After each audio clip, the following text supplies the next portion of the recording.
السلام علیکم بزرگوں، بھائیوں، بہنوں۔ اسلام مسلمانوں کو امور کی انجام دہی کے لیے مشاورت کی تعلیم دیتا ہے۔ مشورہ خیر و برکت، عروج و ترقی اور نزول رحمت کا ذریعہ ہے۔ یہی وجہ ہے کہ قرآن مجید میں باہمی مشاورت کا حکم دیا گیا ہے۔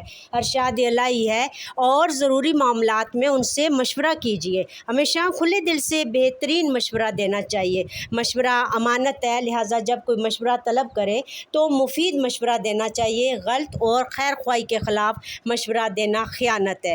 جان بوجھ کر کسی کے معاملے کو بگاڑنے کے لیے یا کسی کا نقصان کرانے کے لیے غلط مشورہ دینے کو مسلمان بھائی کے ساتھ خیانت قرار دیا گیا ہے، اور اپنے بھائی کو خلوص اور دیانتداری سے درست اور صحیح مشورہ دیا جائے تاکہ وہ خیر اور نفع حاصل کر سکے۔ یاد رہے کہ مشورہ صرف اور صرف خیر کے کاموں میں دینا چاہیے اور طلب کرنا چاہیے۔ آپ میرے چینل کو لائک، شیئر، سبسکرائب کریں۔ تھینک یو، جزاک